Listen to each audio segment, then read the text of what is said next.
மக்களே, நான் இன்றைக்கி உங்களுக்கு ஒரு இமேஜினேஷன் சமையல் தான் கொண்டு வந்திருக்கேன். சீக்கிரம் சொல்லு நீங்கள் சொல்கிறது எனக்கு காதில் கேட்குது. இன்றைக்கி நான் கொண்டு வந்திருக்க ரெசிபி வந்து ஸ்பானிஷ் டார்ட்டிலா. என்னடா ஊருக்காரன் என்னென்னமோ சொல்கிற மாதிரி நீயும் சொல்கிறதாங்க பேர் புதுசு, இன்க்ரீடியண்ட்டு ரொம்ப பழசு. கேளுங்க.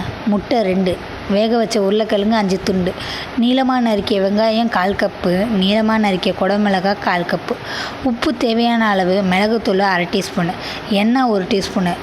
Ready, start. வண்டியை கிளப்புங்க, அடுப்பை ஆன் பண்ணுங்க.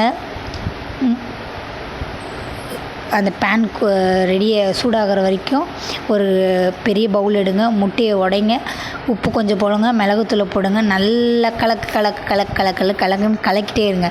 நுரை வந்துடும். வந்தோடனே இப்போ சூடாக இருக்கும்ல பேனு, அதுலேருந்து எண்ணெயை ஊற்றுனோன்னே நீங்கள் அடித்து வச்சுருக்கத அது மேலே ஊற்றுங்க. அடித்து வச்சுருக்க ஐட்டம், முட்டை ஐட்டம், அதை எடுத்து ஊற்றுங்க. நல்லா தோசை அளவுக்கு நல்லா ஊற்றினோன்னே பரவிடும். அதுக்கு மேலே வேக வச்ச உருளைக்கிழங்கு துண்டை வைங்க. அதுக்கு மேலே வெங்காயத்து மேலே நல்லா பொடியாக தூவி விடுங்க. அதுக்கு மேலே குடமிளகாய் அழகாக அலங்கரித்து க்ளோஸ் பண்ணிவிடுங்க.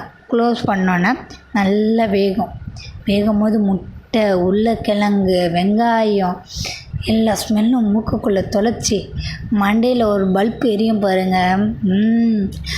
நல்லா வெந்திருக்கும். ஸ்டவ் ஆஃப் பண்ணிவிட்டு அதை எடுத்து பிளேட்டுக்கு மாற்றிட்டு ஸ்டவ் பண்ணி சாப்பிடுங்க.